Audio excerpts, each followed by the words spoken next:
Hello, welcome to the Steam Release Podcast. I'm your host, Dewey Bear, and joining me today, as always, is Roadie Pie.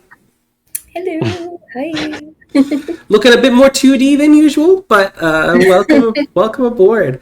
And it's been a while, and I'm happy to have him back, Adam, aka TopGunBunny. I have so many aliases at this point. I just pick one, right? Yeah, Adam, having me back. Yeah, no, it's been a long time. I think the last time you asked me, I was sick, and then we had a big move, and now I'm in a new place. Yeah. You know what? Us. What kind of? We're all like middle millennials. We're on the move all the time. So it's just, if you're not moving house, you're unpacking boxes. Right? Exactly. Yeah. And by the time you unpack the last box, then you have to move. Time to pack them. Yeah. Time to pack them up again. That's why I've gotten to the point where I have a superstition where I just kind of leave one box like partly unpacked, where it's like, okay, there's still some stuff in that box. As long as there's stuff in that box, I don't have to move again. So, but yep, indeed. So, first of all, first point, just want to let y'all know that I, of course, figured out the so difficult thing of how to make a Google form, and we now have a giveaway. So down below on the Twitch, on like my Twitch main page, there is a link. I'll also go ahead and link that in chat. And it is just, I have some spare keys and I want to give them a home. So go ahead, sign up. There's no strings attached. Just let us know if you would just see if any of those games interest you, and just go ahead and sign up. Of course, yeah, I guess that's all there. So, before we get into the show, I just want to ask, what have y'all been playing, or what have you been up to? So, Rhodey, how about you? Oh, do the card. Oh, yeah, the card, yes. Card. There we go. I'm having a really hard time thinking you're not an imposter, Rhodey. I know. But who has she paid off today to sit down and do this? I know. Oh my god. So, I was so sucked into the good life today. Is like, well, this whole week pretty much, and it was just like I did so many side quests, and I did like parts of the main quest, but not not completed it yet, because oh my god, I the thing is, the side quests give you money, and you need like money to be able to use the teleports, because they're not that cheap. Every time that you use like a teleport, and it's a big map, but it costs like £10 to use, and I'm never like rolling in money, even though I'm putting photos up on the kind of Instagram thing. It's called Flamingo, and that brings in money. It doesn't bring in like a load of money, even though I'm using all the buzzword tags and everything like that. And so it's just like, I keep doing side quests, just keep doing side quests. And then when you turn into an animal or a cat, there are different abilities that you have. With the dog, you can like dig up things, but you can only dig up things if it's within the radius of where you've marked your territory. So I've been going around in the game and peeing a lot, basically. Everywhere. Oh look, it's shown on the screen just as I've said it. It's just, oh my god. So yeah, that's what I've been doing in that game. I found it thoroughly enjoyable. I also played a bit more of Doria, Dooria.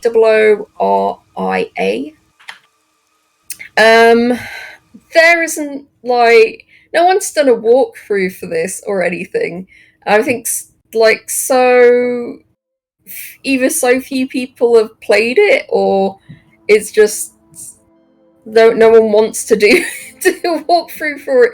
It is very, very difficult. I have this notebook, and it's just now full of numbers. Like, I've gone through door 101, I've gone through door 102, and like just to get through some of the puzzles to know where keep track of which doors I'm going through and everything.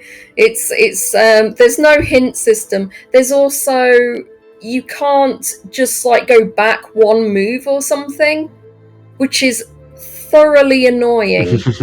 So it's like if you get to a point where you can't do any more moves, you have to like reset the whole puzzle again and go through that puzzle up until that point. So that's why you have to like make notes on like which doors I've gone through. Oh, so annoying. And I don't even know how far I am in the game. I don't know how many levels there are. For all I know, there could be 99 levels. Oh my god, I really hope not. I want to get through it. I want to get through it, but it's breaking my brain. Yeah. The artwork is beautiful, though, I have to say. I did start and finish a new game. I played Heal, Heal. Interesting puzzle game. Looks really nice. You're this old man and you're just seems like you're going through different scenes, and it has like a really creepy atmosphere. And you're like just doing all these different puzzles and everything. Some of them like were like fairly easy. Some of them I was completely stumped on, and I didn't know like what exactly you had to do. I think that there was like maybe 3 puzzles that I was completely stumped on, so I had to look up a guide. There is a story in there somewhere. If there is, it went completely over my head. Yeah, it wasn't obvious. It wasn't obvious to me what the just got to the end and it was just like, oh, okay, that's what they're saying this thing at the end, but what was the rest of the stuff about? Okay, fair enough.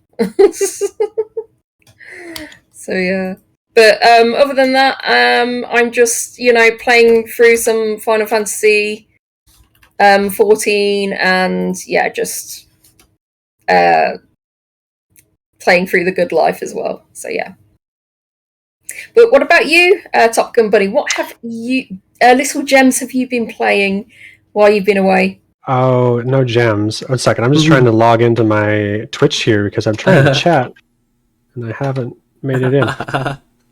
So I haven't had much time to be playing many new games with the move, but I did pick up New World. And I know you guys might have spoken about New World already, the new game, Amazon. MMO, very popular right now. Couldn't really capture my attention, honestly. Like I've been trying. I've been putting in a few hours here and there to try and play it. It's got a really cool kind of like resourcing system, chopping down trees and skinning animals and mining rocks and all of that kind of stuff. It does feel very RuneScape-y to me, which I know other people have said before as well. Not really, I don't know, it's not really super polished. It's not really got a story that's kind of captured my attention from the start. But I really want to get into some sort of MMO, and especially one that I can actually, like with a combat system that isn't just point and click. So I'm just gonna, keep my fingers crossed that they keep updating it and making it a little bit more clear what the story is supposed to be. Maybe I haven't gotten far enough into it yet. So yeah, that, and honestly, like I play Smite like all the time and I hate it so much. So I keep uninstalling Smite and going, I'm not playing this anymore. And then I tried to play New World and I was like, this is boring enough that I'm gonna go do that re-download Smite. Oh no. I did, and I was playing it, and I was playing it this morning, and I got really angry, and I was like, I was going to uninstall it again. Adam's review. Boring enough, I reinstalled Smite. Boring enough that I reinstalled Smite. It's like what I've been doing. It's been fun. I log into New World, I empty my bags, I go out into the wild, I chop down some trees, I kill a few animals and skin them, I mine some stuff, I bring it back, I craft it all, and then I log out. I have no desire to go do it again. I have no desire to continue the storyline, to do the quests, like anything. I'm just like, I log in, I just go out into the woods, hang out for an hour, and then come back and log out. The sort of with New World, the funny thing, so I'm an MMO vet, but at this point, I've been burned so many times checking out new MMOs, and I was like, okay, I'm gonna wait and see. But I look at this game and I was like, ooh, because did you ever play Greedfall? No. So Greedfall has a similar setting to New World in that it's kind of colonial era. There's this, they're going to a new world. Except in that one, it's all about like you're trying to find a cure to a disease, so you're trying to find the fountain of youth. But that's an RPG. It's just a single player RPG. Excellent story. A bit jank in the combat in places, but I think it keeps getting patches. But when I saw New World, I was like, oh, is this going to be kind of like an MMO version of that? Because I am sort of curious what they're going to do with the plot line, the lore, and all the rest. And just, you know, in general, I've just found like, yeah, a story. There's not really a story. No, like so. I don't know. I don't. It's brand new, and that's why I bought it. I was like, it's been so long, and it's so rare to get to play an MMO in its infancy that I was just like, I'm going to. It's not a subscription service. It's just pay $50 and you can play it. My brother was playing it for a little bit, but it doesn't seem to have captured his attention either. I don't think, but because he's playing Minecraft right now, so maybe not as good as Minecraft either, or 7 Days to Die. I see he plays that a lot. Yeah, but yeah, I don't know. Like maybe it'll get better. My biggest complaint right now with it is, for as cool as the combat system seems and sounds like on paper, whenever you're attacking a mob and stuff, they just path really weird to you, and I don't like it. And they move fairly, like, way too quickly, but they've cut your speed down so you don't run very fast. So I don't know. It's like the animation for everything just really weird, and the enemies just respawn so quickly. It's like you kill an enemy, you kill another one, and then you go to loot the room, and the first one is respawned again. Oh yeah. You're like, how am I supposed to loot this room? Like, they keep respawning. Yeah. So I don't know. Like, there's a lot of elements in the combat itself that takes me kind of out of the gameplay. But when you're just out hanging out in the woods and like gathering and resource gathering and stuff like that, it's good. Mm-hmm. It's chill. It's chill, but it's not. I wouldn't go at it for the combat or the story or the PvP or anything at this point. Yeah. Just if you really enjoy crafting this game, so it's kind of got that. It's got nice-ish graphics. I mean, for an MMO, like it's got really good graphics. The audio in the game is really good. So like you can be out in the woods and you could hear somebody chopping down a tree in the distance, or like shooting a musket in the distance, and it's got like this really good atmospheric sound of like somewhere not so far from here somebody is chopping down a tree, and that kind of stuff. So like if you're just playing it by yourself and you're out in the woods or in the wild, it can get immersive. It can be fun. But yeah.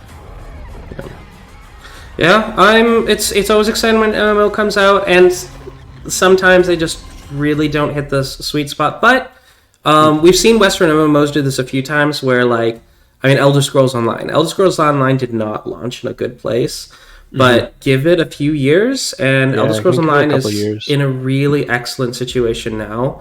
Very polished. They recaptured that Skyrim feel, and now it's doing fantastic. And I think New World, they've got Amazon behind them, so as long as Amazon doesn't give up and actually, like, does some, can self-examine their faults, it could turn into something really cool. Yeah, I think they've made their money enough to look at it and go, oh, okay, there's something about this video game industry. We'll keep making video games. But like any humongous studio with lots of money and no experience, like they're gonna put out shit games for a little bit. Yeah. Well, and I guess now it's up to me. I've only played like one game really a lot this week. That's because I completely finished Fae Tactics. I have many feelings about this game, mostly positive ones. it's a great game. It's because I'm so fresh, at least in my mind, I'm fresh off of Fellseal, which is of course another tactics RPG, and came out around a similar time as Fey Tactics. I couldn't help but compare the two, and this is kind of when I got to the end of this game after it took me 60 hours to complete. I could have probably done it less if I didn't suck so much at some of the battles, but I had to do some over and over. But it's a really beautiful game with a really small scale story that just kind of effortlessly brings you into a bigger and bigger story. And they do the same thing with the mechanics. The first few battles feel like a mobile game. Like, it seems really easy, but every mission they introduce a little bit more and a little bit more.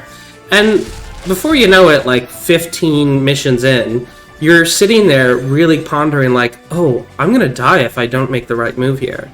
And it just kind of slides you into that, just effortlessly. There was never a point where I felt like there was a lull or I was bored. It just kept going in a great direction and kept telling an awesome story. And unlike Fellseal, which kind of like starts with the stakes high and then kind of goes up and down through the course of the story, this one starts because they started such a small storyline where it's like, a girl and her broken bicycle, on a broken motorbike with her pet dog and bird, which sounds like a Disney show Y7 type premise, and then it turns into like cosmic horror, like politics and existential questions. But yeah, it eventually got, and it concludes at a point where I was kind of surprised that, like, oh, that's the end. But it did wrap up everything, and then they were kind enough to give like an epilogue, which, okay, all right, you know, I feel like I read a good book, and I'm ready to put it down, and that's yeah, Fellseal. For Fey Tactics, pick it up. And once you're done with Fey Tactics, especially if you're new to the Tactics RPGs, then you can check out Fellseal, because unlike Fey Tactics and Fellseal, you can screw up your build, so it's kind of a bit of a higher skill cap to kind of get into. But yeah, so that was my experience with Fey Tactics. Yeah. But yeah, it was an excellent game. Anyhow, that is what we played this week. Of course, Christopher Fadis was kind enough to give us his thoughts on the New World. Oh, yes. New World. You can only have 2 characters ever. You can only have 1 character per realm, per battle group, and then you can make 1 more on another battle group. Wow. So, ever. That's really crap. But hopefully they'll change that. They might change that eventually. Who knows? But, can we just say that the new Concerned Ape game trailer came out. The creator from of Stardew Valley did their new Charlie game and the Chocolate Factory. Yeah. I don't think you can sign up to it on Steam though, but it's all over YouTube, and I just looking at it, and it's got that same feeling of Stardew Valley. The music, the kind of the same art style and everything, and it's but it's more like RPG rather than a farm sim, which I'm here for. Yeah, he was like, everyone's like, please make us a new game, and he's like, if I make another game, it's just going to be Stardew. They're like, that's okay, we don't care, we like Stardew very much. Yeah. I'll post a link to that, actually. Yes, this is the one I watched. Oh yeah. Yep. Yes. At this point, if he just keeps making like Stardew remixes or like different preference, like a hospital simulation or something, I don't know. Like, he can do anything and people will like it. I don't care. Yeah. Like since it's always kind of like a romance thing, you could almost like do a Grey's Anatomy type thing, I'm sure. Yeah. So yeah. But yeah, awesome. Yeah. Okay, so next up we have the Catch-up list, which we just have a few catch-ups. These are the last of our 2020 games that we didn't get to cover during our hiatus, and they are starting with Lancelot's Hangover, The Quest for the Holy Booze. Monkey Island meets Monty Python's Holy Grail in a comedy point-and-click game with an attitude. God gives you a quest, go find the Holy Grail, put some booze in it, and celebrate the biggest party England has ever known. So, I backed this on Kickstarter. Ooh, story time. And every year, he'll go to Adventure X, and he'll have his Lancelot's Hangover bright yellow t-shirts on, and everyone will go up to everyone and be like, oh, it's the Lancelot guy, let's go and ask him how he's getting on with the game, because it took him I think from the Kickstarter it took about nearly 5 years for it to actually be made. So yeah, every year we'd always want to know, it's like, where is it, when's it coming out? But it's I haven't gotten around to playing it yet, but I have played a demo, and it is hilarious. It is hilarious. Yeah, and the developer himself is a very funny guy. Yeah, he's a solo dev, right? Jean-Baptiste Clerfayt? Yeah, solo dev. Oh. That is. I love that there's this sub-genre of point-and-click where it's basically, I'm a fan of, I'm just a fan of Monty Python, and that's, you know, there's that one game that was developed in Chile, which was, I can't remember its name, but it's all like tapestry based. That one was really cool. I just so many different creative minds from that generation of Monty Python fans. It's cool. Is it One Last Thing or something like that? One Last. Yeah, I think it was. We talked about it so long ago. Yeah, I played it. That was a brilliant game. I'm trying to I can't think remember what it is. But yeah, I have it in my library actually. But this one is available at $14.99 and is generally positively reviewed. They are Four last things. Four last things. Yes, bingo. Yeah, this one was really good. Yep. Oh, this one's not the Chilean one that I was thinking of, but yeah, there's another one developed by Joe Richardson. And it's just, that one is hilarious. And I spoke to the dev from this one as well, and he said, even though it's priced very, very reasonably, people were like complaining in discussions saying, "Oh, I don't think it's worth that much." And he says, "But it's not. It doesn't cost that much." Yeah, it's really a good game. I'd recommend picking that one up. That one is I've played and completed. It's so ridiculous, but yeah, Lancelot Hangover.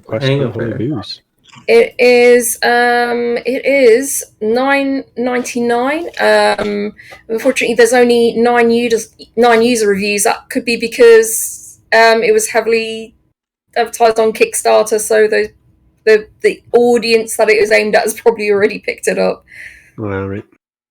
That's all I can say. But so, looks like it's about 3 to 6 hours. Point and click. Yeah. With the big pink underwear. That's pretty funny.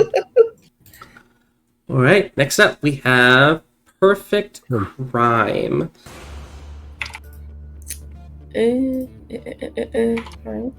With superb script and calm narrative style, Perfect Crime will reproduce every detail of a criminal case.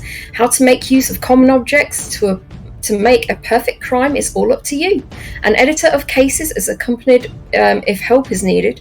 Now it's time to log on and create your own murder. So basically, it's kind of a choose your own adventure, but so is it that you're kind of replaying a murder that's happened, or are you the actual murderer? They're trying to get away with perfect crime. Let me see. Oh, it's a detective game. Okay, but it contains neither conventional jigsaw puzzles Okay, so you follow the footsteps of Detective Conan or become the next Sherlock Holmes to uncover the great unsolved mysteries. Alright, so it seems that you're sort of replaying through the murder and how it was done. And you got to figure out how to do it perfectly. Interesting. Nice. I do like me a good detective game. And this one is standing at 70% positive with 314 user reviews. I wonder what the criticisms are. I have a suspicion that it may involve localization. Yeah, I have seen one. It says the game is poorly made and its English translation is garbage. Yeah. There's been a developer response though, and there has been a new English version updated that was on the 7th of October. Oh, that's good. Okay, I'm glad to hear that they've updated the localization if there are problems with that. Because I was listening, like, for example, the summary is fine, but the word order is just kind of a little strange for English grammar. It's still correct, but it's just a little odd. And I was like, I wonder if that's going to be an issue, like, taking you out of the immersion. But as it sometimes is the case, particularly with Chinese games. But it's it's I am always happy to see when that a game gets patched. But yeah, it is $18.99 USD, and there is like a Perfect Crime Collector's Death free DLC, which seems to be an additional case that you can get. Nice. Oh. It is £14.49. I personally would wait till it's on a sale, especially with some of the issues that it seems to have. I definitely hold off a bit longer. The AO rating. There's definitely games on Steam that need the AO rating, but as far as like it was actually got the rating AO. It is kind of interesting that they did that, which I think it might just be based on the subject matter, because I don't think this is like a graphically explicit game. No. Looking at they frequent violence or gore, general mature content. So it's more narratively AO. Yep. So that is Perfect Crime by Skeleton GuGong. Next, I was reading kind of some of the screenshots there, and it doesn't seem like it's impossible to read. No. I think as someone who's very used to reading translated English, I can almost like just correct it in my brain, and it's not a problem. Blanks, it's just not a problem to me. But I know some folks that would completely take them out of the experience. So, right. Next up, a really popular genre, train station renovation. Welcome to an old, ruined train station, a place that will give you a lot of fun. In Train Station Renovation, you play as a renovation company specialised in restoring old and damaged railway stations. Oh, the hands, the hands are like this. I know. That's how when I'm walking around, I always keep my hands just in my peripheral vision, just right here, like this, just ready. I kind of feel this looks like House Flipper, and I played House Flipper, and I loved House Flipper, but this one looks a little bit more janky. House Flipper took a lot of time to like actually make it look like you were actually touching the wall and stuff, and this one just seems like you're holding the tool, you click on the ceiling, and then you can tab through the different wallpapers and stuff. And you just T-Rex hands the whole time. So.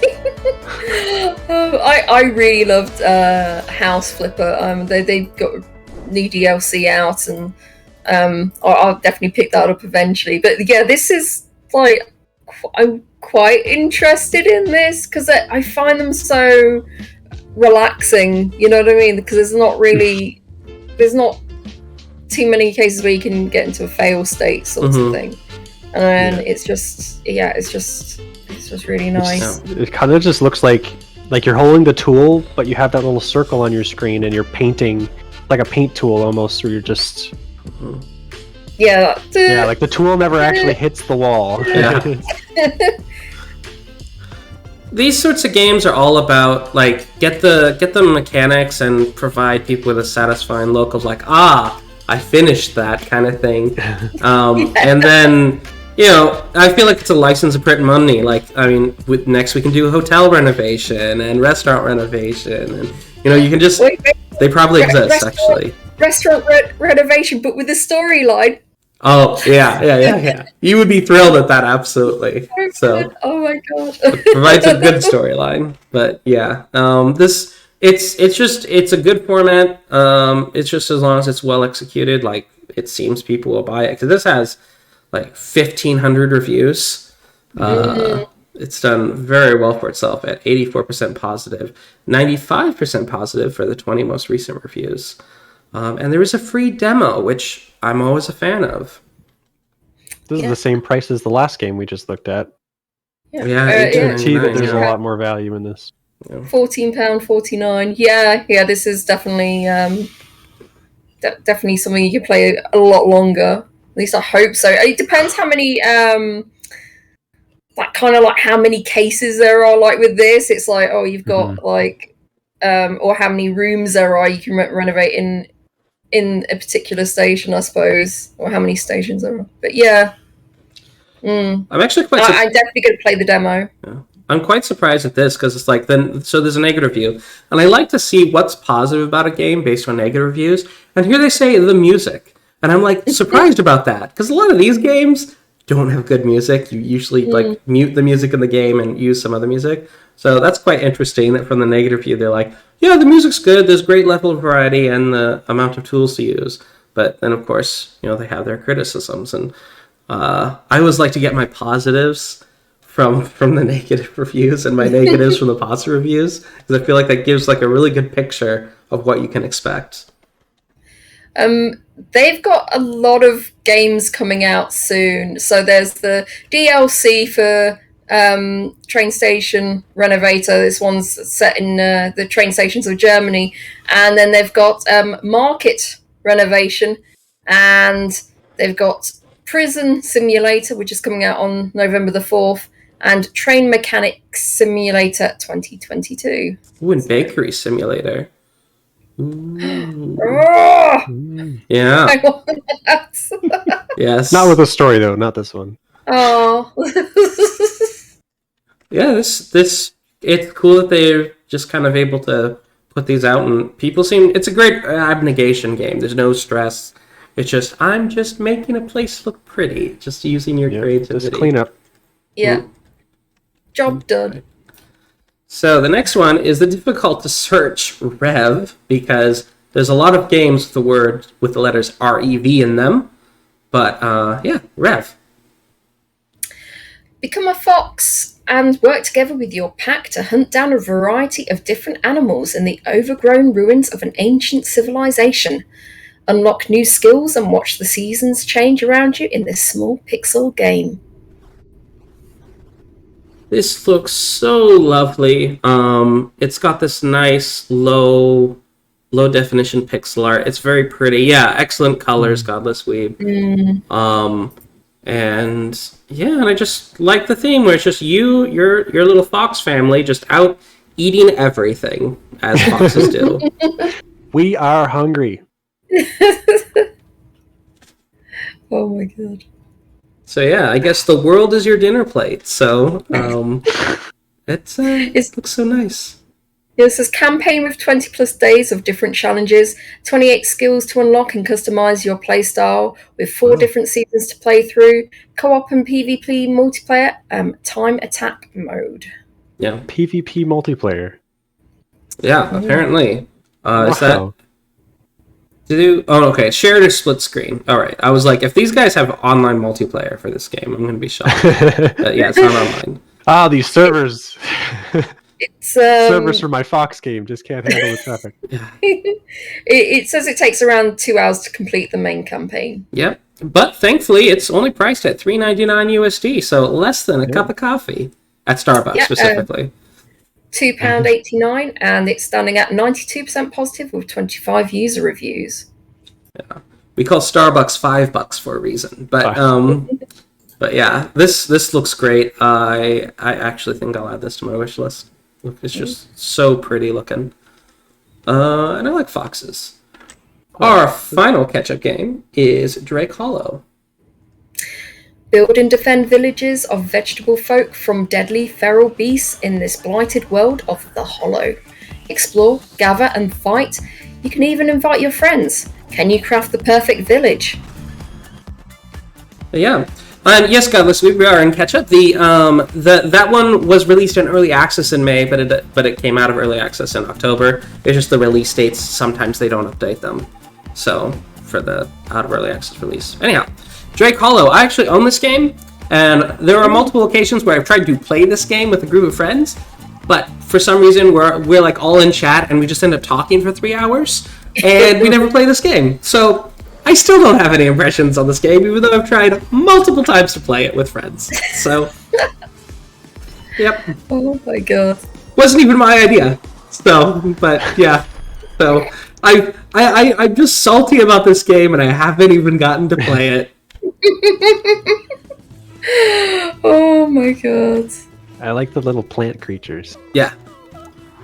Little plant creatures. They look so interesting. Defend villages of vegetable folk. I do like the look of it. What concerns me is like the recent reviews is standing at 50% positive with 10 user reviews. That's just the recent reviews in the last 30 days. But overall it is standing at 80% positive with 795 user reviews. So I wonder what the criticisms are. Let's see.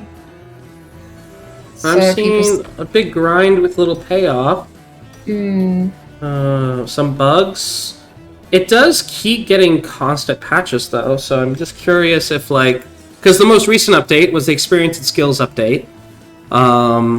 So they did an update to that, and I'm wondering if maybe there was something in there that folks are unhappy with? I don't know. I do not know. Or we just got a group that was just particularly unhappy.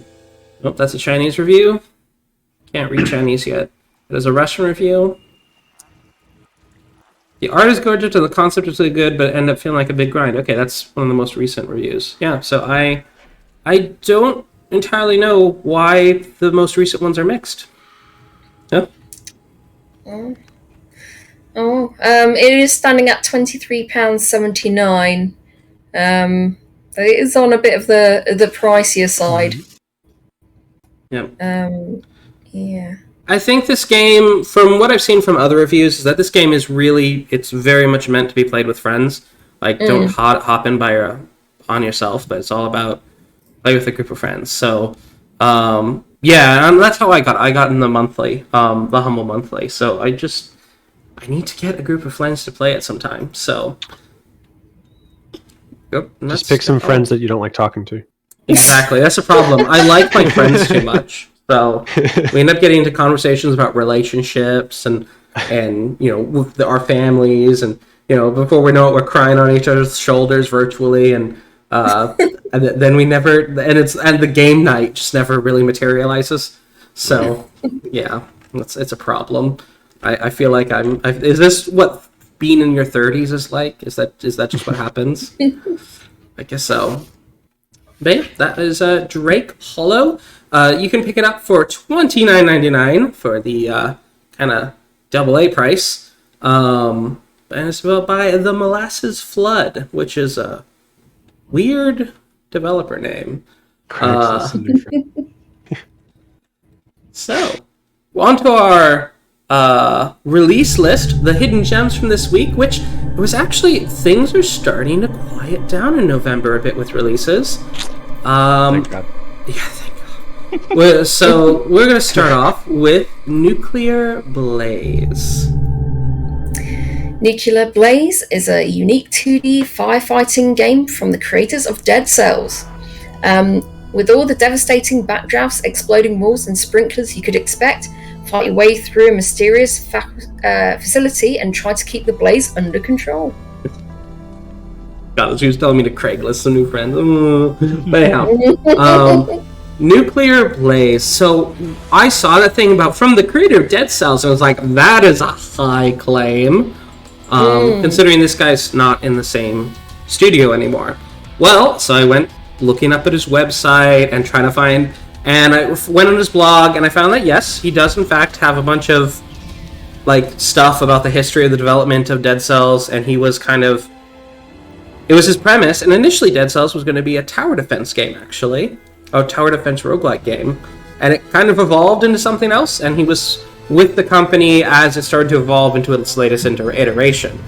But so now this is his own development as a solo dev. But yeah, I was looking it up, and yeah, he did used to work for the company, so I guess he's the creator, but I'm just not sure how much weight claim that actually has. It's just his word, but I did find that interesting. It sent me on a rabbit hole. Wow, no, that's interesting, because it's like, did you come up with the idea of like when it was evolving into something else, or just the original idea of the tower defense game? It's like, I'm very curious now. Yeah. So it was an interesting read, and I also went looking through a bunch of blogs on their websites about like, the development process and all the rest. And so if he's lying, he's put a lot of work into writing many blogs over a long period of time. So, but yeah, it was cool to see. And this latest game, I like to see his dedication to pixel art, and that it's got this, really neat light effects, and it's just all about firefighting, and that's just a neat premise. It looks pretty. Kind of reminds me of Hollow Knight. But I mean, like a fraction of as cool as Hollow Knight. Yeah, a fraction of cool as Hollow Knight. Yeah, I don't know if there's bosses or anything. It says dedicated kid mode designed for very young kids, 3 years old and more, with specific level design, rules, and gameplay, while still featuring firefighters, helicopters, and trucks. I like that because means it's more accessible for other people, and young kids can play it. Yeah, and so you don't really have bosses. The monster is the fire. And so it's all about dealing with different hazards as you're trying to put out the flame. That is very creative restriction on the dev that kind of makes them have to focus on particular things. That's very cool. I do like that. And it's reasonably priced. It's 10% off right now, and that's for the next 21 hours at £6.47, and it's 96% positive with 118 user reviews. Yep, and it's $8.99 USD. Leo. Next up, we have Grapple Hoops. Dunk on your opponents in a fast-paced first-person action game with basketball, grappling hooks, parkour, and explosions. Yeah. This feels like you had like, okay, I don't have an ideas for a game, so put a bunch of words on like a dartboard. Just what are the kids like these days? They like basketball, right? Basketball's big. Parkour is that big. Grappling hooks. Everyone loves grappling hooks. Yeah, grappling hooks and basketball. Yeah, so it's a bizarre premise, because like I guess your thing's like, okay, you got to shoot enemies, but ultimately in order to win the game, you gotta net a hoop. I'm just like, what's the story? I think this is more dodgeball than anything else, honestly, because you can't get hit by the basketball. Yeah. Oh my god. And you're in outer space as well. At some point. I'm so confused. I'm so confused as to what's happening. What is this? It's nothing if not badass. Yeah. It's very much just that. Flying through space, and you guys gotta dunk it. dare I say, ballsy. Yeah. Oh my goodness. It's so strange. But yeah, it has this sort of thick, like cell shaded look where they put thick lines and everything, which is a cheap way to make just middling graphics look nice. So very, very good idea on a solo dev, Andreas Georgiou. But yeah, it's interesting. So yeah, it says simple controls for complex movement options, a diverse and powerful soundtrack, player customization, compete in global leaderboards, create your own levels, and outmaneuver opponents as you wall run and slide behind them, leaving them paralyzed after a devastating blow with a basketball to the head. Mm-hmm. Grapple hoops. Interesting. Oh my God. The one negative view, apparently the idea of the game behind it just changed a bit. It used to be more about just the grappling and the parkour. And you're just like, I don't want to be toxic. I just write feedback. It's never toxic to leave a negative review as long as you're like giving your reasons. But it's just like, he doesn't see how the hoops fit in, which, you know what? I kind of agree with it. I'm like, how? Yeah. But you know what? It's a rule of cool, I guess. It's 10% off right now at £8.36 for the next 21 hours, and it's standing at 81% positive with 11 user reviews. Now on to Tuesday, October 19th, the game Into the Pit. A fast-paced retro FPS roguelite. As a member of a family of law-hunting mystics, you are summoned to a cursed village, drawn by rumors of a demonic portal. Dark magics have overwhelmed the village. It's up to you to restore the survivors. Rescue the survivors, grow your powers, and journey forth into the pit. That's a lot of neon. It does look kind of like someone like took a bunch of that fluid that's in those glow sticks and just vomited it everywhere. That seems to be the aesthetic going on here, which it makes things very visible. But I'm not keen on the aesthetic. But the gameplay looks quite high speed, and folks do seem to like it with a mostly positive review score right now. That's 77%. With 53 user reviews. I can't say that I'm a fan of the visuals. It looks like someone has just vomited all over it, as you said. I also don't like the backgrounds as well. Like, I'm looking at you're looking at the house here in the sky, and it's got that tinge of neon as well. Oh no, this is not easy on the eye. No. Oh man, it's so intense. I like the dual wielding. I don't know. I really do like the dual wielding magic thing. I'm not sure what the controls would be. It's probably just like left click, right click while you move around.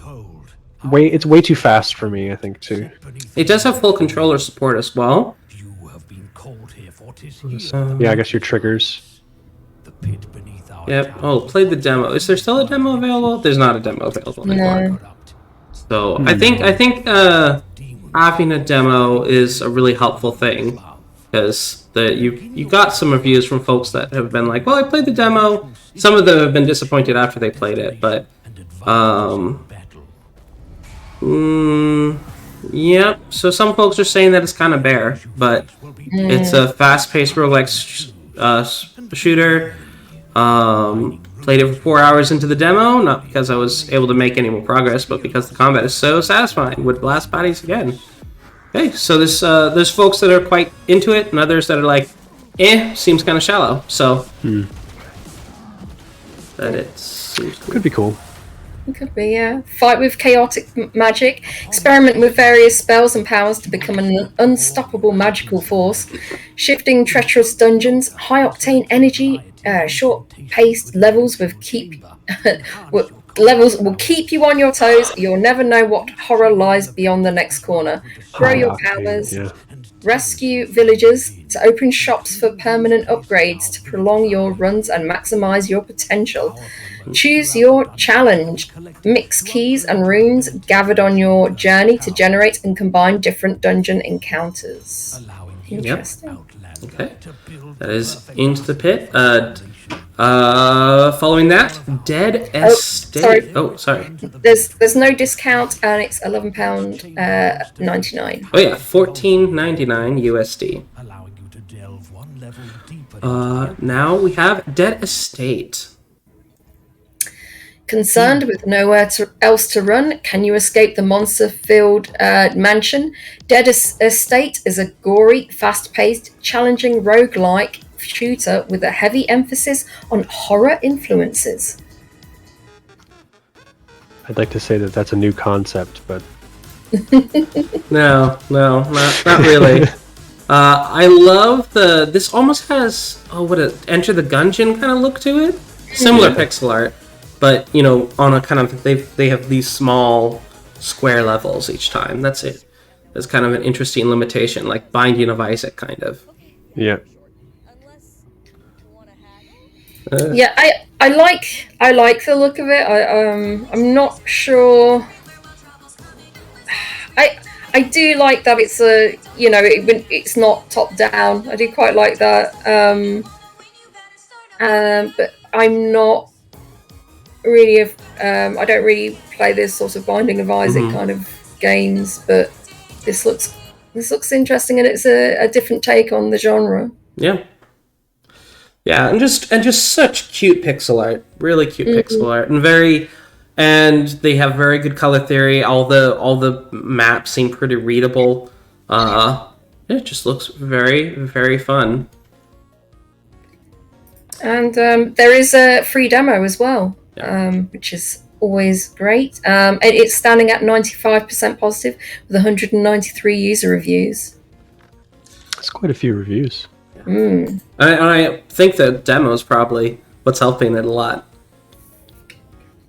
But yeah, it is 10% off right now at £10.25, and that's for the next 45 hours. So this one's must have been out for a little while. How's that? Newgrounds Best of October 2020 award. So it's probably they just moved it over to Steam then. Yeah.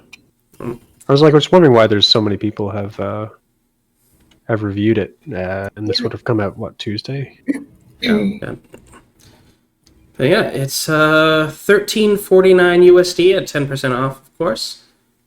There's 8 playable characters, each with distinct playstyles and alternate costume, over 50 weapons and 150 items. There's optional challenges as well, difficulty levels, looped runs, and other modes. I like how they advertise that they have 8 characters and they only maybe showed 3 of them. I feel like that's good restraint, because then at least 5 of the characters is a complete surprise to the player. So that's... I like it when devs do that, where they're willing to not show all their cards in the trailers or videos. Yeah. So that's cool. I like it when they leave something to be a surprise. Okay. And it's developed by Milkbar lads. Following that, we have the long titled Bats Bloodsucker Anti-Terror Squad. A fast and frantic arcade extravaganza with tons of action and gallons of blood. It's up to Count Bloodvein and his vampire powers to rescue his bats teammates from Scorpion Supreme and Sting's evil clutches. Sounds like an 80s cartoon for sure. That's definitely what they're going for, is that sort of 80s cartoon feel. Yeah. I can't say I'm a big fan of the graphic style, but I like the screenshot there. That's bloody hell. What's wrong, Squirt? I think the little bat's name is Squirt. Oh, really? Doop, doop. Yeah, Count Bloodvein, trouble. Oh my god. There's only currently only 2 user reviews, so we don't have unfortunately don't have a score right now. But there's 5 levels to master, 5 characters to unlock, boss rush mode, speedrun mode, realistic blood EFX technology, historically accurate vampire powers, hilarious and unfortunate deaths, thousands of screams. It's really too bad they're all extinct vampires. Yeah, it looks really remember. Fun. Yeah, it looks really fun. It's developed by Ritual Games. I wonder if they've done anything. Oh, they've done quite a few things actually. They did Siberian, Gun Crazy, Death Fungin. I'm trying to look for something that I recognize though. I don't recognize any of their other games actually. All right, interesting. But yeah, it looks fun. And I do kind of like these platform games. It's just I just never finish them. That's my issue. It is starting at 10% off right now at £6.47 for the next 45 hours. Yep. $8.99 USD. Oh, I guess we haven't been getting the Canadian. What's the Canadian price? Oh goodness, I keep moving on before you guys even get there. Oh, 10.38 Canadian dollars. 10.38. Wow, fake money. 10.38. I feel like, and so please, if there are any Canadians in the chat, please tell me I'm wrong. But when somebody tells me the US price, I usually just can calculate it in my head, or I go, oh yeah, it's like $3 or $4 more than that. Yeah, I feel like when when you're in a situation where you are frequently, because oftentimes Canadian, especially shopping online, you're often buying stuff from the US. I can conceptualize US currency, without thinking. It was just like when I was in Japan and like everything was like 90 yen to $1. I was always like, take a zero. Yeah, exactly. You're like, okay, it's about that much. But yeah, all right. Next up, Escape Simulator. First-person puzzler, you can play solo or in an online co-op. Best with 2 to 3 players, but playable with more. Explore a set of highly interactive escape rooms. Move furniture, pick up and examine everything. Smash pots and break locks. Supports community rooms through the level editor. Yeah. So I thought this was really cool because they... a lot of the levels that they're actually launched with are levels that were made by the community during their like early access or development state. So they've got like the sort of levels that were made. So they've got the levels they made, and then levels that the community members made. That they're like, these are primo, they're well done, so they go a part of the proper collection. And then you can add like just sort of anything else you want. So. You Wanted Pie says that, $1 Canadian is about 80 cents here. That does sound about right. So. Thank you. It seems like they've used a lot of the assets from a previous game that they released called Faraway Puzzle Escape. Really? Yeah, because there are definitely, and some of the characters I think they've reused. I don't know if they're the same characters from. No, they can't be. Or are they? Is it like set with the same characters from previous game? It might be, but it's just slightly different. Like the Academy, and also maybe some assets from Cats in Time as well. Mm-hmm. So yeah, there might be. And those games stood at mixed, but this one is standing at very positive, at 93% positive with 256 user reviews. It's fantastic, and it is 10% off right now at £10.79 for the next 45 hours. Yeah, $13.49. I'm quite interested in this. It'd be a nice game to play with someone else. Yeah. Did you say $13.49, Dewey? Yeah, $13.49. So that would technically be $16.69 Canadian, but it's only $15.74. Oh, they're giving you a discount. Wow. Nice. But yeah, it's I like how they have the level editor, and I think that's probably what's helping this game get a better rating than the previous games, just because you can kind of crowdsource content that way. And Yeah. I do like it when games have a love letter because it just keeps it alive. And yeah. And hopefully they listened to all the criticism that they got for their other release games and improved it a lot. Yeah, and I hope that within their, because they probably have a browser in game that where you can find what puzzle rooms you want to do, and I really hope you can see reviews or like a score or something, so that it's easy to find community developed maps that are kind of approved by the other players. But yeah, it seems very positive reviews, 93%. That's awesome. So, Escape Simulator by Pine Studio. Our following title is Inscryption with a Y.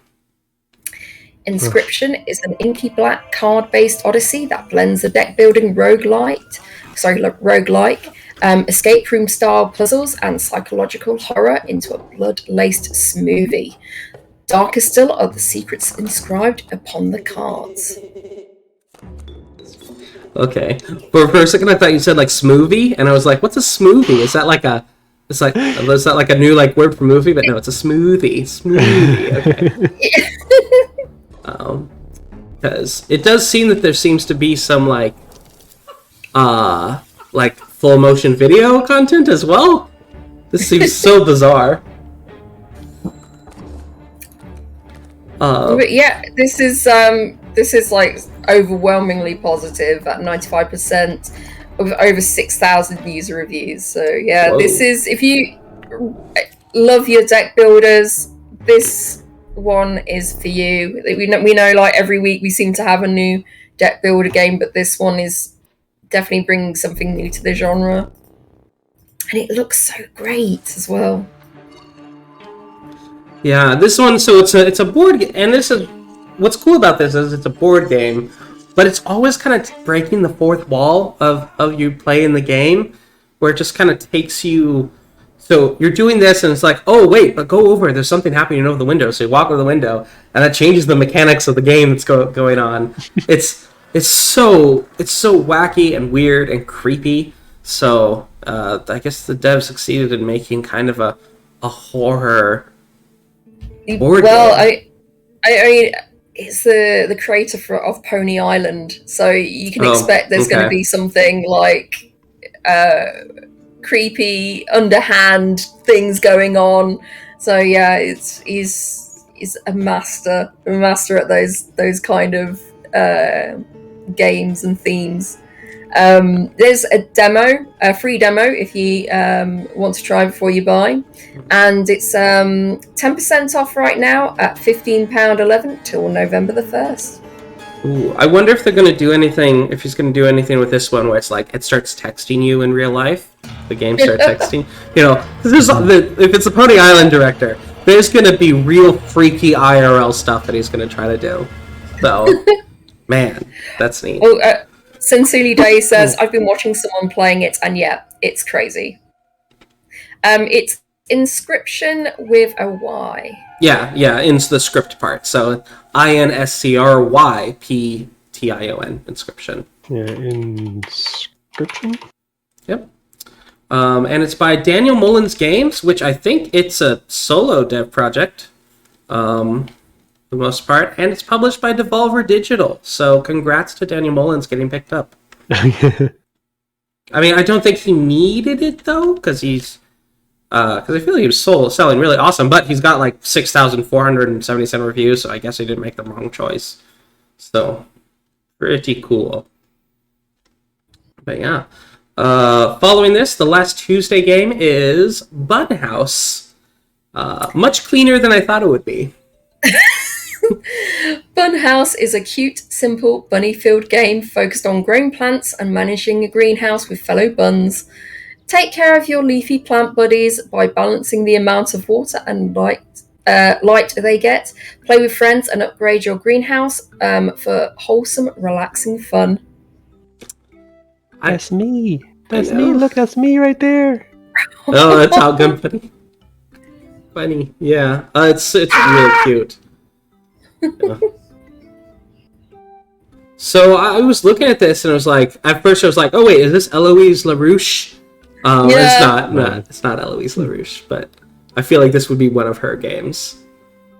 They can fish. Bunnies can fish. Oh my god. That's the food chain right there. Yeah. This is just too adorable.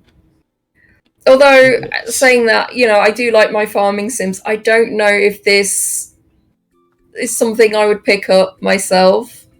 I think there's maybe not much else, not enough for me to keep me interested. I think I have to. But you can do yoga up by the river. There's bunny yoga. Bunny yoga. Oh my god! Stretch out those little legs. Oh, they're so cute. They are so cute. Yeah, it's adorable. It's adorable and has like an endearing level of jank. Like like someone just got assets and slapped them together and just like, well, just kind of animate them sort of. But it's just it's got just a super endearing, charming game. And it seems that it has charmed at least it has charmed enough people to get 75 reviews, 94% positive. It says it's Bunhouse is a cute couch co-op game.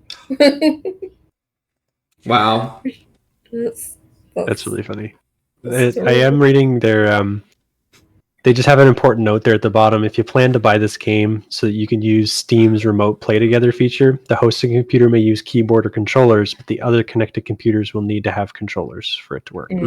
Okay. This is apparently a limitation of how Unreal Engine handles local play. Oh, interesting. Oh, interesting. I'm kind of curious. That's I'll have to see if any other companies end up saying that, because that's very curious. It is £15.49, so I think the price is a bit on the steep side. Yeah. Yeah, and Reky Studio, they made You're Not Special, and in the future they're planning to make Judah. But I don't. You're Not Special seems like it's a this is RPG Maker game. But so this is the first non-RPG Maker game, I guess. Judah isn't. So Judah looks really good. Actually. Yeah, it does look actually very interesting. Very, very interesting art style going on. But I'm hoping. I don't know if $20 for this game is really the right price. I think probably a lower price would have been better. Oh, you've cut off. Yeah, sorry. I just had to cough. It was on purpose. Oh, that's okay. I was like, that sort of pain in your throat was like, I really need to cough. I'm getting over bronchitis, folks. So, definitely wait until there's a sale. But it did. They did say one person there that did say that they didn't have to buy multiple copies to play with their wife, because they do use the remote play together, and they said it works flawlessly. Oh, that's good. I think for multiple copies as well, it's definitely a bit too much, I think. Yeah. But anyway, what have you got for us next? Right, Wednesday, October 20th. They Always Run. Become Aiden, a 3-armed mutant who hunts the most dangerous bounties in the galaxy. Catch, slice, dice, and destroy enemies in this exciting 2D platformer with a space western setting. So this is developed by Alawar Premium, which is kind of the premium label for, if you've heard of Alawar, they generally do kind of like browser games, but this Alawar Premium is their like really fancy PC game label, and this is one of them, and it looks fantastic.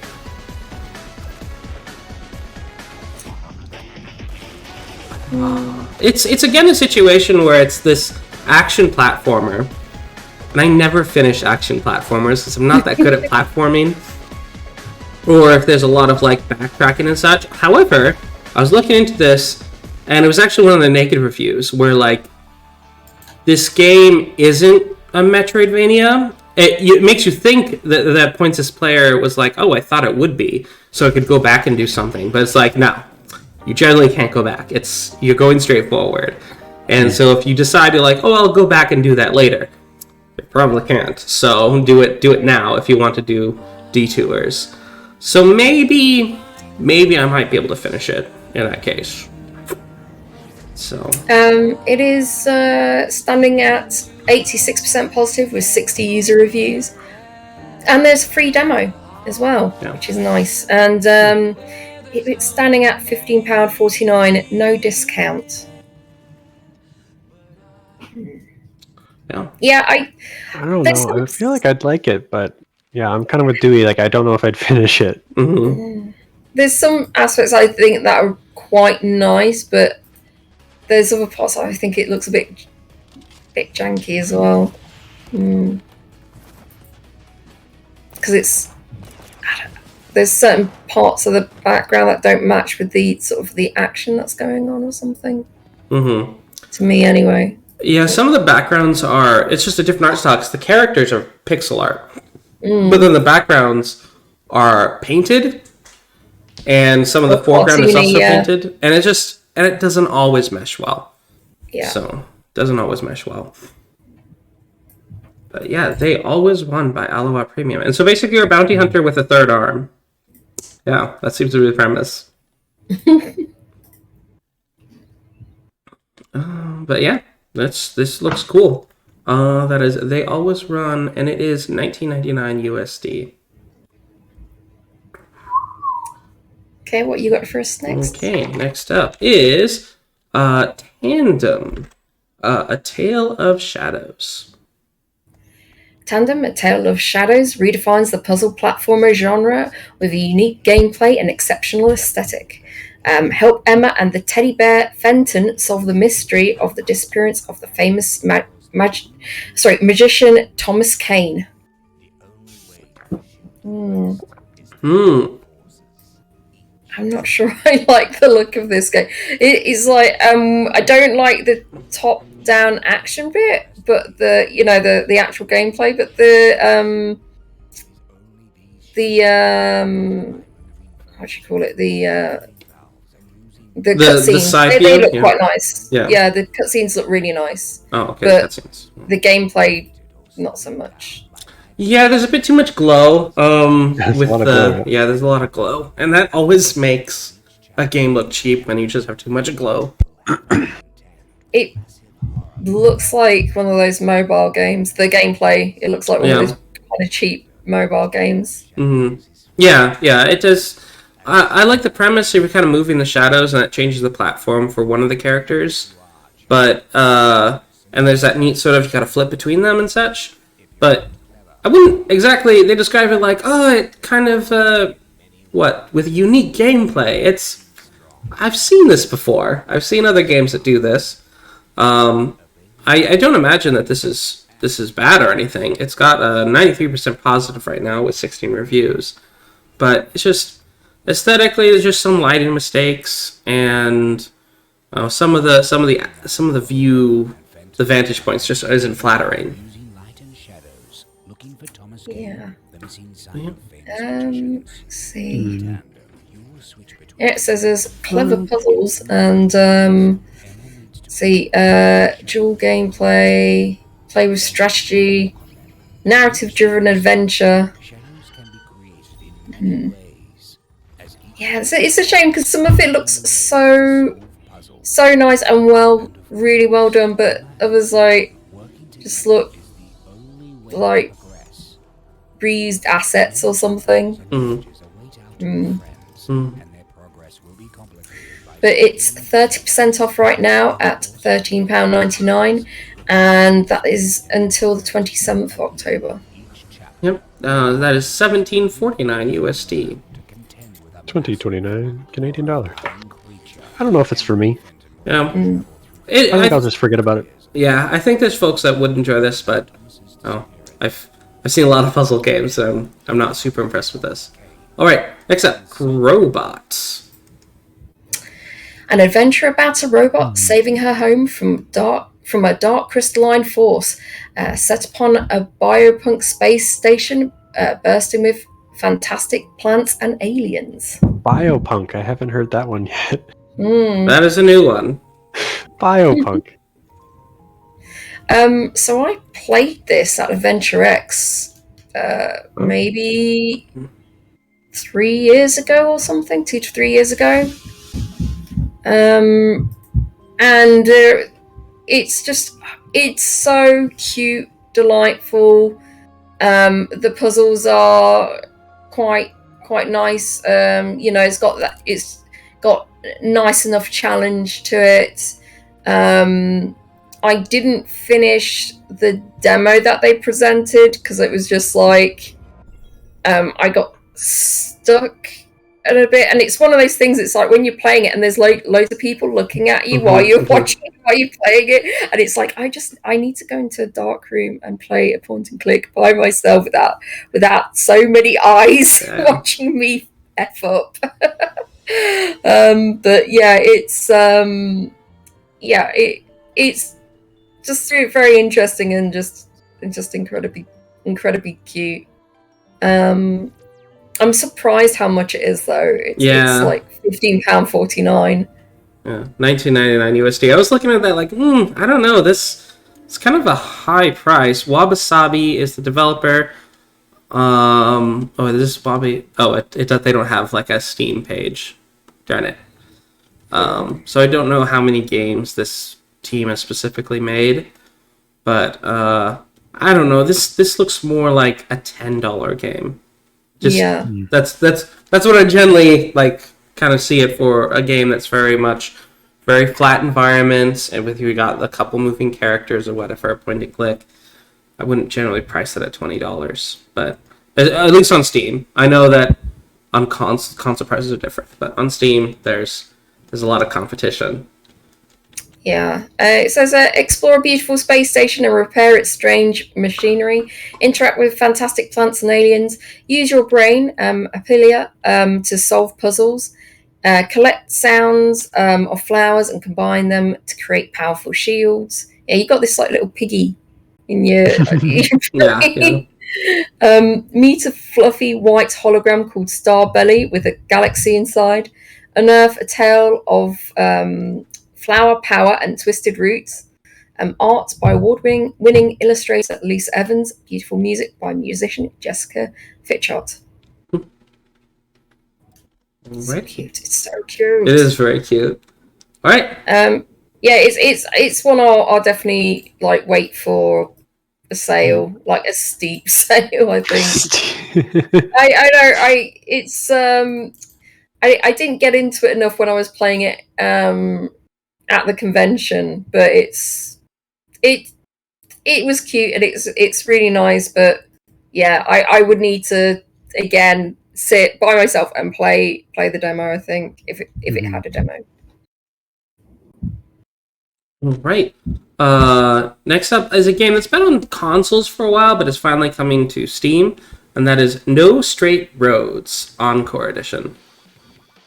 Start a rock band and end the EDM empire in No Straight Roads, a rocking action adventure that mashes together rhythm-infused third-person combat with a kick-ass soundtrack.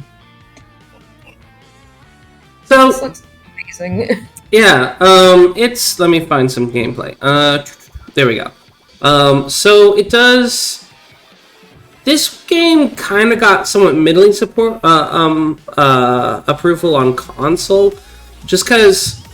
So it kind of advertises it as a very musical game, and that is true. The bosses all follow the musical rhythms, and that's important to like dodging mechanics and such. But for example, your character doesn't actually have to move with rhythm or attack with rhythm or anything. So some people went into it expecting more of a straight-up rhythm game. And it's really not. This is more of an action adventure game. And so, of course, some people came in with expectations that were not met. But it does have a very kind of wacky aesthetic. It's got a great soundtrack. And it seems to be doing pretty well on Steam. So, Good to So see. like the EDM guys are the bad guys, right? Yeah. We're like Team Rock. Yes. No EDM. Yeah. Okay. Down with EDM. Yeah, 95% positive with 101 user reviews, and it has. Let's see, the full No Straight Roads base game, brand new remixes, a rocking new opening cinematic, over 500 pieces of fan art available to view and collect in Vinyl City. Christmas edition content update featuring music, decorations, outfits, and more to celebrate the holidays. Quality of life improvements, including enhanced visual effects, improved audio cues, equipment presets, and improved multiplayer camera and more. Yeah. Very nice. Yeah, so it's just multiplayer camera. pretty heavily updated. You know what? Oh, because it's shared split screen co-op, I imagine that the multiplayer camera kind of like zooms out, and so they had to like probably improve how that would split the screen, etc. Because you can run into a lot of problems with split screen. Yeah, and it's £19.99, no discount. Okay, next up is Evertried. Evertried is an isometric tactical roguelite where the player ascends to a mysterious tower in the afterlife using their wits, strategy, and positioning in turn-based combat. Make clever use of attacks, movement, skills, and hazards to clear flaws of enemies and advance higher towards your destiny. So this is one of those... Oh yeah, go ahead. So we're seeing a lot of roguelites today. I just didn't expect it. Yeah, lots of roguelites. This one is one of those games, so it's like all the enemies move at the same time you move. So you've got to figure out how to get the enemies in the right position where you can attack, but they can't attack back. So that's, it's kind of a puzzle game in that way. Yeah, pretty cool. Yeah, it looks really interesting. It's got that nice retro vibe look to it. Unfortunately, there's only three user reviews, so we don't have a score. There is a free demo though, which is always nice. It's standing at £15.49, no discount. But yeah, it's got a pretty simple grid, but I like that there's a bunch of special effects that can happen in the grid. I like how you've got special powers that your character can get. So it's just very creative, and it seems that there's a lot of different things you end up being able to do to progress through the game.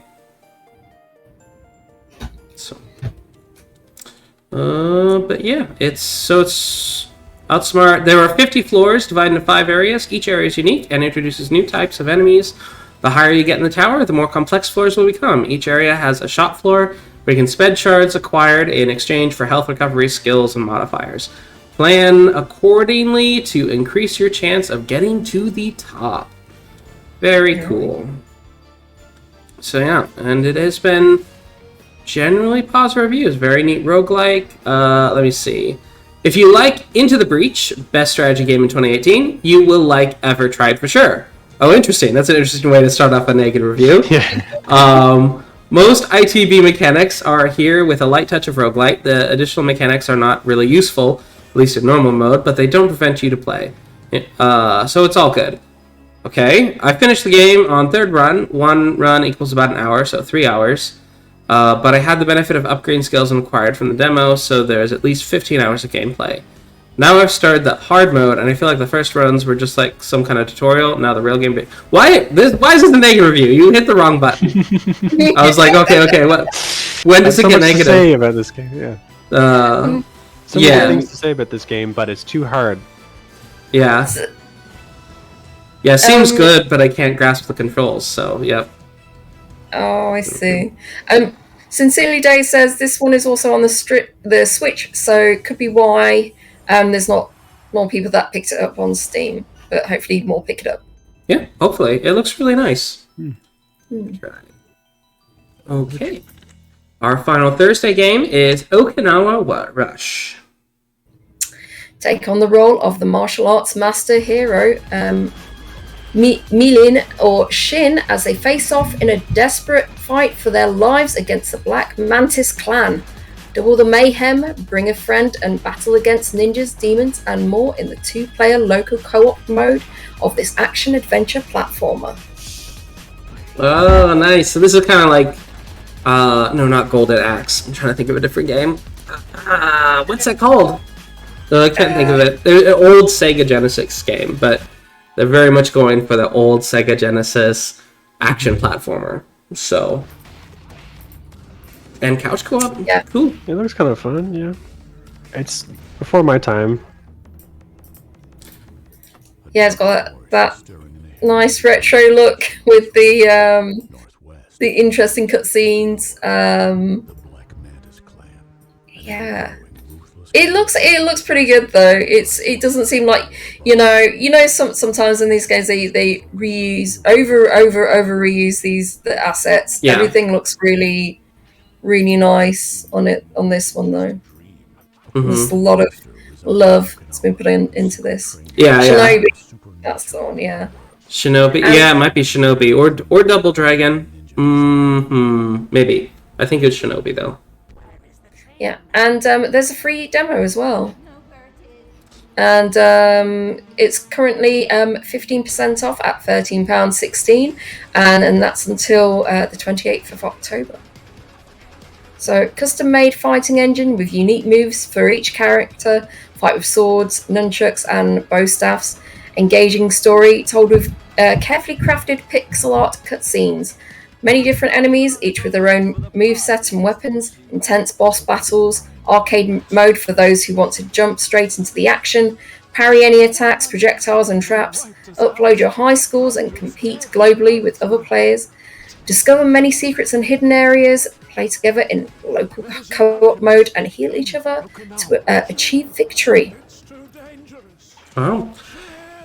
I like how there seems to be there's voice acting and actual story as well, so that's very cool. The voice acting is pretty cool. That's you wouldn't see that in a Sega Genesis game. Generally, like, you get the premise and then that's it. So yeah, it's cool that this one seems to have quite a bit more story going on, so you always have context of what each level is. It's cool. I think for like the genre, it's kind of hitting the nail on the head. Mm-hmm. Like they're doing exactly what they claim to be doing, which is good. It's not throwing basketballs in a parkour game. Oh my god! It is standing at 100% positive with 22 user reviews. This is fantastic. Thanks a lot, Reky. Yeah, we like to cover all the 2D and retro style stuff. So, but yeah, this is by Sokai Iten Limited, and they're published by No Gravity Games. All right. Next up, from Friday, October 22nd, is Raze. Rayze. Raze is a genre-defying, hyper-paced, music-filled first-person aim racer. Who said training to be your own aimbot can't be fun? Welcome to your new casually hardcore obsession. Adrenaline rushing, dopamine pumping, electronic pulse beating. 3, 2, 1, let's raise! Oh my god. Just word salad. Octane fueled, adrenaline rushing, hardcore obsession, dopamine pumping. Yeah, oh my god. All right. I need things that calm me down. Yeah. I'm so uptight. Yeah. What is happening in your life where you are not anxious at all times? Oh my god. I'm just trying to figure out what the game is, so it seems to be like rush parkour type thing, first person. I think so. You're aiming at the lights as you're rushing along. Mm-hmm. You're and just trying to navigate through the level without crashing. I think. Mm-hmm. There's a pre-recorded like Beals Plays Raze thing at the top, and that kind of has a better look at what the gameplay is. Oh, it's like you look at the lights, and then every single time you hit a light, you start getting faster and faster. All right, so let me see. 2. And you have a very little tiny reticule that you have to aim on the light. Okay. All right. That's interesting. All right. Now I'm more interested because you can't. It's kind of hard to tell from the trailer what the gameplay is. Yeah, and you don't have to hit every single light too. Like, kind of cool. Okay. Interesting. That makes the game seem a bit more zen, maybe. Yeah. Then perhaps they're trying to advertise, but because it does seem to be more like rhythm racer. Really gets my blood pumping. Yeah, intense. I'm sure if you're really good at it and it gets going super fast, that might be pretty stressful. But I think there's a little bit of like figuring out what the correct path and stuff is too, because you could end up going a wrong direction. Definitely. It's 20% off right now at £7.49, and that's until the 29th of October, and it's standing at 100% positive with 19 user reviews. See, that's a good price. Yeah, $9.59 USD, and the developer is Dream Skills with a Z, of course, and Hyperstrange. With a Y. Well, yeah, that's we love the end of the alphabet. We love it. Next up, Alisa. Alisa is a horror-themed action-adventure game and a genuine throwback to the golden age of 90s 3D games. I always find this interesting how folks are like using modern computers to make games that look like they were for the PS1. It's a fascinating thing to me. This developer's gone one step further though. Like, now you can. It has autosave and everything, so this makes things a little bit easier. No, this developer has done away with autosave, so wow, it is truly a retro game. They're like, we want you to suffer like it's the 90s. Yeah. Wow. Yeah, completely. So yeah, classic survival horror gameplay, real pre-rendered backgrounds, eccentric currency and item shop. Okay, dresses and armors with unique player stat boosts, weapon loadouts, a large variety of enemies and locations, surprises around every corner, a weird sense of humor, a nostalgic trip to the late 90s.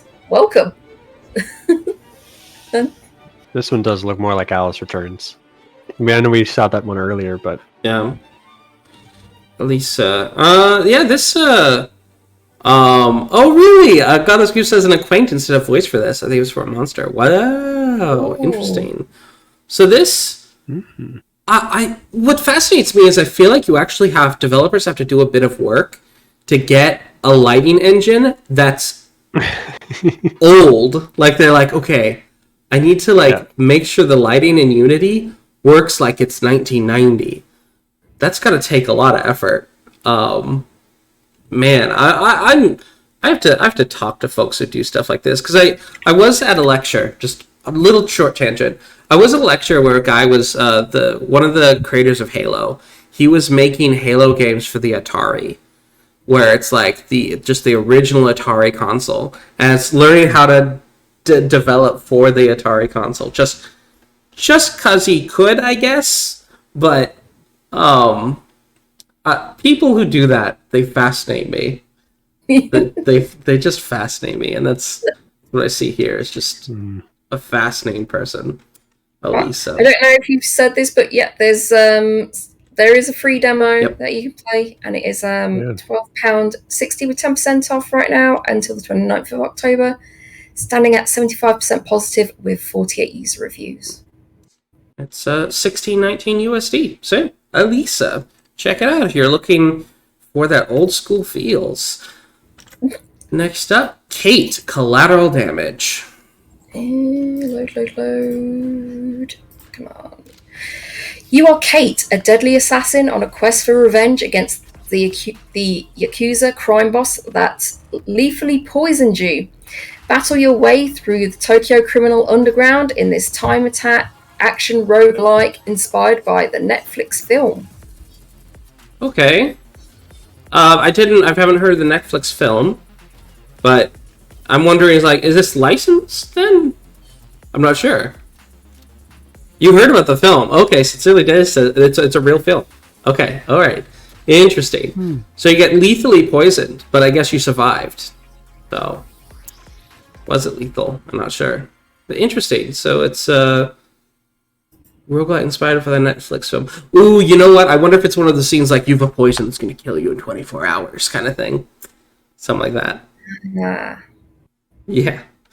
But it looks great. It's got this kind of isometric top down. The artwork looks pretty good. Some of the levels are unnaturally open. Like, it doesn't look like that's how the setting would really be, but I guess that's for gameplay purposes. Yeah. So Very TopGunBunny, you were going to say. Oh, nothing.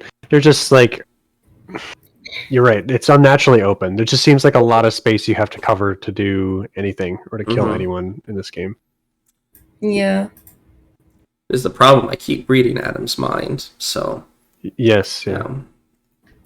So I can't get a word in edgewise. I'm sorry. I just get vibes.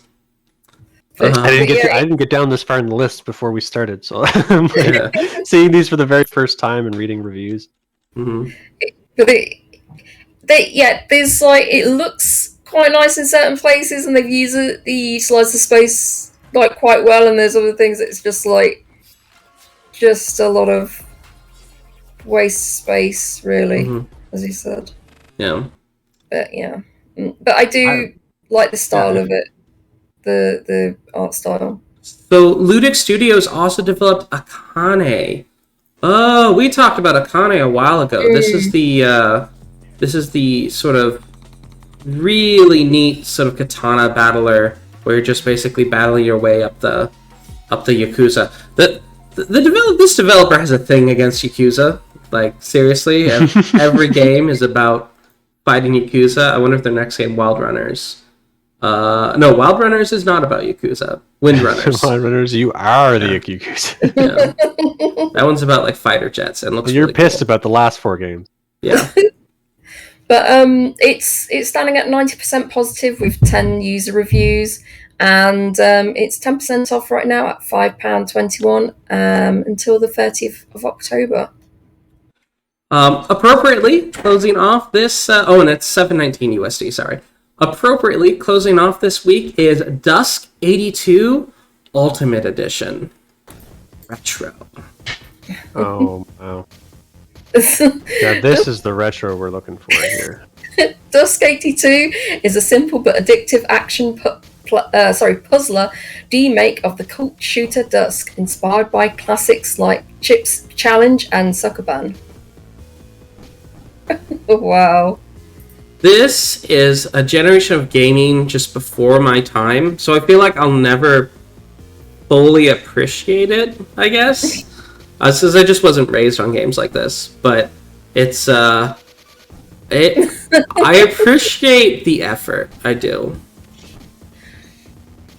Wow. Yeah. Just wow. And I'm not even, I don't know, I'm not even sure if people who do remember this time want to go back to this. Yeah, I'm not sure. Yeah, some people do. It seems. Yeah, it is standing at 100% positive with 59 user reviews, and it's 10% off at £4.67 until the 29th of October. So the system requirements. Go to the system requirements because it's hilarious. So system requirements. Let me see. 64-bit processor, operating system. Windows 7, 8, 9, 10. Processor any made in the last decade. Memory 1 gig RAM. Graphics any made in the last decade. Storage 200 megabytes available space. Sound card integrate. And in additional notes, you can run this. The recommended graphics there, we have an NVIDIA RTX 3090. Yeah. With version 12 DirectX. And 420 megabytes available space. Yeah. Sound Blaster XFI Titanium Fatality. And these are not real requirements. Windows 11. Here we have 30 campaign that tell a prequel story to Dusk. Chiptune renditions of the Dusk soundtrack by Andrew Hulshult, Simple to use editor for making your own levels and map packs. Sprites and music can be easily modified for maximum memes and custom levels. Minimalist retro art style based on classic DOS and Atari aesthetics. A scoring system that is easy to learn and hard to master. Achievements, badges, and Steam trading cards soon. Steam Workshop support, full controller support, 2 free retro ASC, 2 games included. Runs on literally anything. If you can run this on a toaster. Yeah. If you're curious about David Szymanski's previous games, and of course Dusk. So here is Dusk, which is basically a Doom-esque game. It is one of the highest rated, if you sort by like review score, this is one of the highest rated games on Steam. And it's just kind of a Doom-like. And I find it fascinating that David is regressing.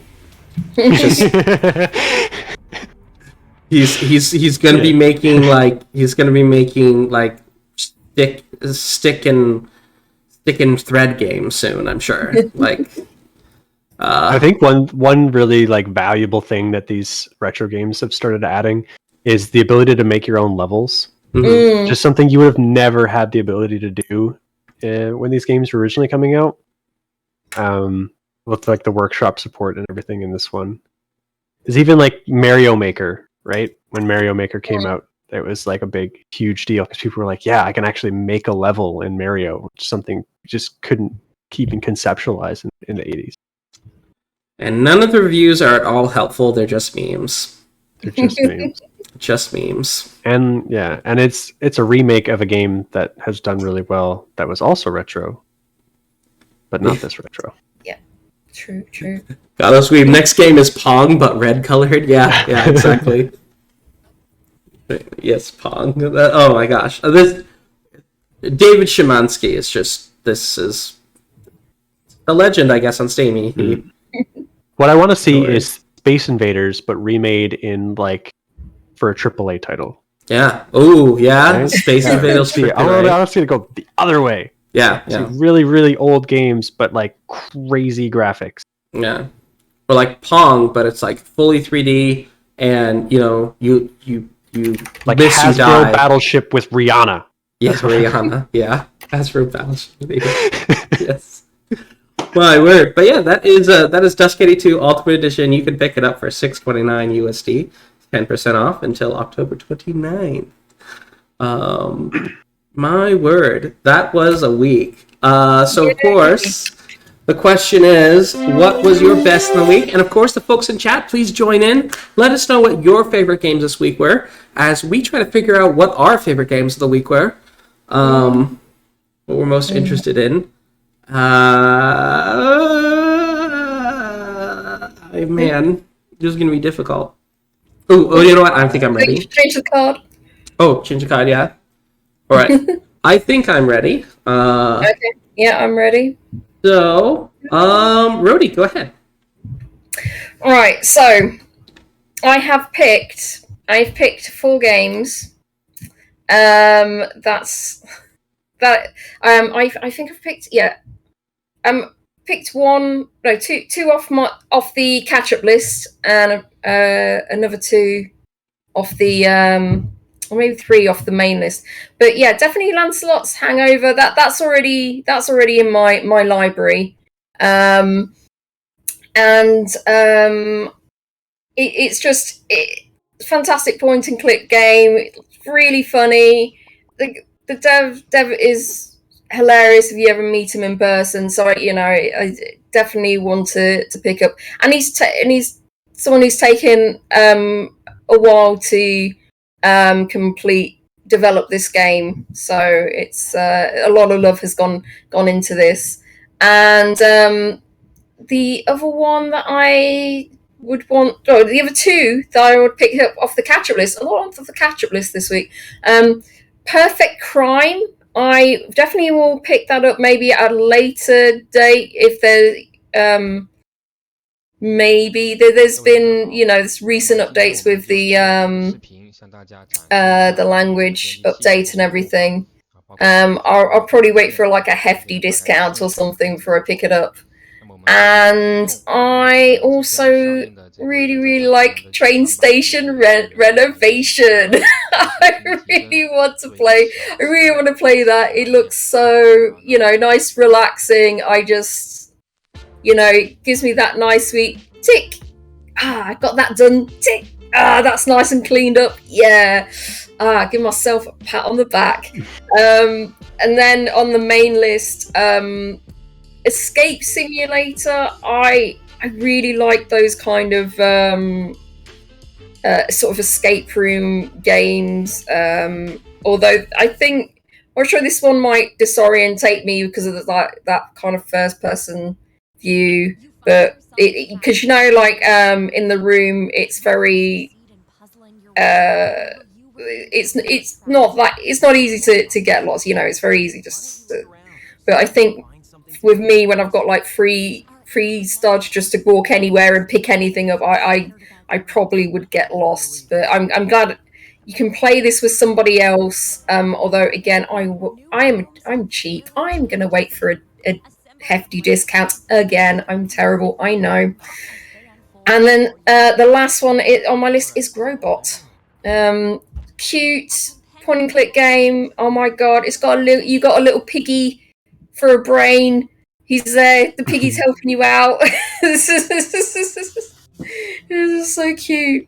But yeah, again, another one that I think needs a hefty discount. The thing is with sort of like any point and click game, there's not a lot of replay value. So I think paying over £10, especially on Steam,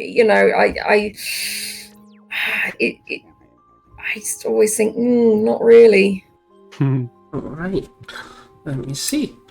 You're ready? I have a very short list, actually. Yeah.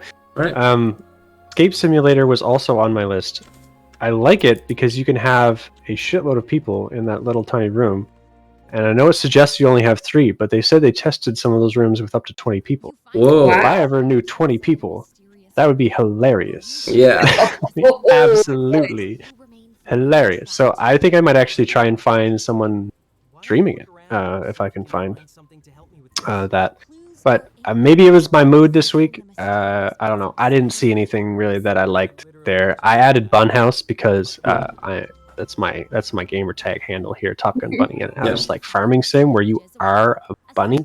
You get to go around and just like they know all the names of the plants, and then they sell the plants for carrot seeds and stuff. Like I'm like, yeah, okay, for sure. And I also added Rev. It's cheap. It's multiplayer. It looks kind of fun. I like foxes. I like that style of pixel art. So yeah. Rev. Yes. R-E-V. Yep. That's Resident Evil. Yep. Yeah, it won't take me to just R-A-V because R-E-V. It just doesn't come up, and it's just that's the issue with really short named games on Steam is they're kind of hard to search. Yeah, I liked Inscryption too, but I just don't really see myself playing it. But that was a definitely really cool concept for a game as well. Same. I have to agree. But yeah, from chat, let me see. You Unwanted PI really liked the look of Inscryption, or Unwanted Pie probably. Ravenquick, Escape Simulator, and Inscryption. Godless Weeb, Rev, and Inscryption. And Christopher Fadis said, They Always Run, No Straight Roads, and Inscryption piqued my interest the most. No, what of Inscryption? For me, I'm going to say from the Catchup list, Rev was definitely the one that interested me out the most. I like the colors. I like foxes. I like the premise of you just eat and survive, and it just seems very, very, very fun. And of course, you got to keep all your allies alive. So that's neat. By eating. It is a bit of a harder choice from here. I won't say there's too many things that I was super excited about this week, but I will say I was most interested, maybe just because they sent me on such a such a journey figuring out who this guy was. Nuclear Blaze by the original, the self-proclaimed original developer of Dead Cells. Self-proclaimed, yeah. Which I think he's probably telling the truth. It's just I don't want to claim something that I can't 100% prove, because that's a big claim. Dead Cells is one of the top Steam games, but it looks so good. And yeah, I think Inscryption is probably the community choice, the viewer choice of the week. Inscryption looks really good. I'm just not a horror player, or like I don't like games that make me question reality too much. And I feel like that would be the game that would do that. I do want to watch someone stream it and watch them gradually freak out as they're playing it, especially people who aren't familiar with the reputation of the developer. I would be really down to see someone be playing that. What's going on? Dewey just wants octane fueled.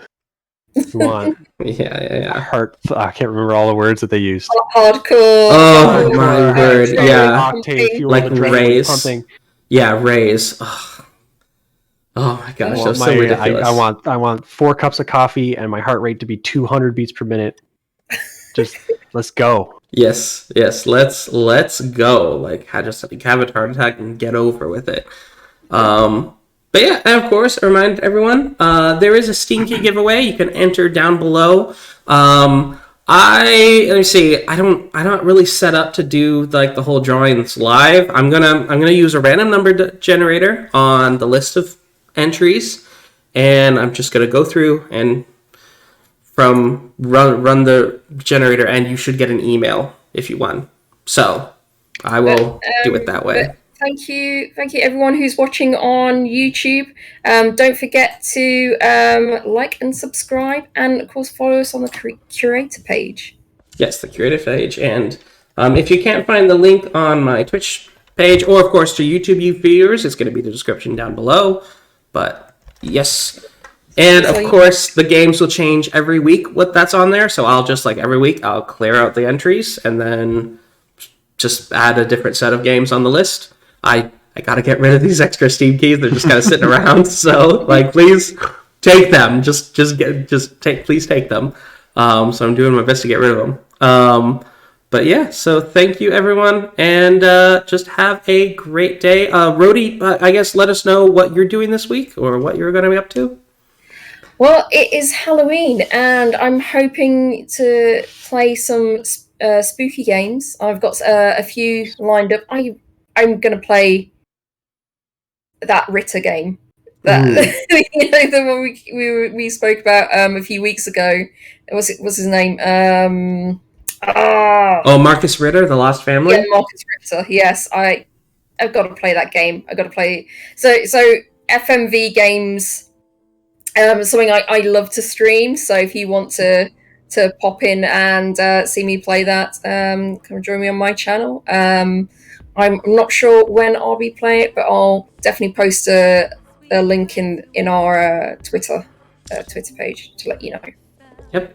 And of course, just look up Rhodey Pie on Twitch. I've got a link here if I can remember to post that. And of course... TopGunBunny, what are you up to? Oh, I'm just gonna be, chopping down some trees in New World. I'm gonna be like maybe some mining a little bit of iron in New World. Like, why is this game so boring? It keeps drawing you in. I know. I just want to go out and hang out, and I'm just like, I don't know. Like, I've done everything, and I'm like, okay, it's the progression's starting to get it's starting to slow down a little bit now for how quickly my level goes up, and like, I don't know. I really need some new games. I was really hoping to see some in this week's list. Well, if you didn't find any this week, there's always next week. There's always next week. Last week and the week before that. Yeah. We've got a long and very. Don't make me re-download Smite. Smite, yeah. Don't we've got to break your Smite addiction. Please. But yeah, and of course, play anything.